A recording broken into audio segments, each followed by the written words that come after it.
Hello, എല്ലാവർക്കും പാരമ്പര്യയിലേക്ക് സ്വാഗതം. ഈ ആഴ്ച ഞാൻ വർക്കിംഗ് പീപ്പിളിന് പെട്ടെന്ന് രാവിലെ ധൃതി പിടിച്ചു പോകുന്ന സമയത്ത് പെട്ടെന്ന് ഉണ്ടാക്കാൻ പറ്റുന്ന ബ്രേക്ക്ഫാസ്റ്റുകളുടെ റെസിപ്പി ഒരു പ്ലേലിസ്റ്റ് ആയിട്ട് ഞാൻ ഈ ഒരാഴ്ച ഇടാൻ പോവുകയാണ്. ഈ വരുന്ന ഓരോ ദിവസങ്ങളിലും രാവിലെ നിങ്ങൾ നോക്കുകയാണെങ്കിൽ ഈസി ആയിട്ട് ചെയ്യാൻ പറ്റുന്ന ബ്രേക്ക്ഫാസ്റ്റുകളുടെ റെസിപ്പി ഉണ്ടാവും.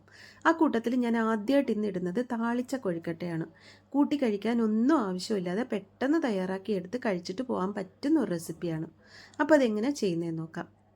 നമുക്ക് എത്ര പേർക്ക് കഴിക്കണോ അത്രയും ആവശ്യത്തിനുള്ള അരിമാവ് എടുക്കുക. ഒരു മയത്തിനായിട്ട് ഒരു 2 ടേബിൾ സ്പൂൺ എണ്ണ ഒഴിച്ചു കൊടുക്കുക. ഇനി വഴറ്റിയിടാൻ വേണ്ടിയിട്ട് ഒരു 2 സവാള, ഒരു ചെറിയ പീസ് ഇഞ്ചി, ഒരു 2-3 പച്ചമുളക്, അല്പം കറിവേപ്പില, ഇത്രയും നന്നായിട്ട് അരിഞ്ഞു വെക്കുക ചെറുതായിട്ട്. ഒരു പാൻ അടുപ്പിൽ വെച്ച് കടുക് വറുത്തതിന് ശേഷം ഈ അരിഞ്ഞു വെച്ച ഇത്രയും സംഭവങ്ങൾ നമ്മൾ ഇട്ട് കൊടുത്ത് നന്നായിട്ടൊന്ന് വഴറ്റിയെടുക്കുക. ഒരുപാട് ബ്രൗൺ ഒന്നും ആകണ്ട, ഒരു ചെറിയ രീതിയിലൊന്ന് വഴറ്റിയെടുക്കുക. അല്പം ഉപ്പും കൂടെ ചേർത്ത് ഒന്ന് വഴറ്റിയെടുക്കുക. ഇനി ഈ വഴറ്റിയെടുത്ത സാധനങ്ങൾ നമ്മൾ മാവിലോട്ട് ഇട്ട് കൊടുക്കുക. ഒരു അരക്കപ്പ് ചിരകിയ തേങ്ങ ഓപ്ഷണലാണ്, വേണ്ടാന്നുണ്ടെങ്കിൽ ഇതിടേണ്ട കാര്യമില്ല, ഇടണമെങ്കിൽ ഇടാം. ഇത് നന്നായിട്ട് ഇതെല്ലാം കൂടെ ചേർത്ത് ഒന്നുകൂടെ ഒന്ന് മിക്സ് ചെയ്യുക. മാവിന് നമ്മൾ ഓൾറെഡി ഉള്ളിയിൽ ഒരല്പം ഉപ്പ് ഇട്ടിട്ടുണ്ട്.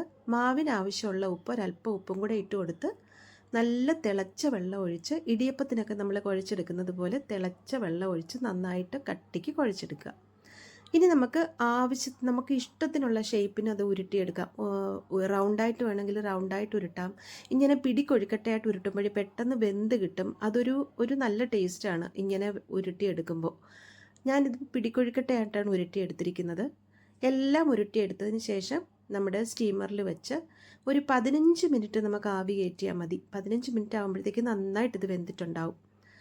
നല്ല ഒരു അടിപൊളി ബ്രേക്ക്ഫാസ്റ്റ് ആണ് കേട്ടോ. നിങ്ങൾ ജോലിക്കൊക്കെ പോകുന്നവരാണെങ്കിൽ പെട്ടെന്ന് തയ്യാറാക്കി, ഇതിന് ചമ്മന്തിപ്പൊടി ഒന്നും വേണ്ട കൂട്ടി കഴിക്കാൻ. നല്ല ടേസ്റ്റുമാണ്. നല്ല അകത്തൊക്കെ നല്ല സോഫ്റ്റാണ്. ഉടച്ചു നോക്കിയാൽ നല്ല സോഫ്റ്റായിട്ടുള്ള ഒരു കൊഴുക്കട്ടയാണ്. അപ്പം ഇത് നിങ്ങൾ വീട്ടിലൊന്ന് ട്രൈ ചെയ്ത് നോക്കണേ. അപ്പം നാളെ വീണ്ടും ഒരു ഈസി റെസിപ്പി ആയിട്ട് വരാം. Have A good day.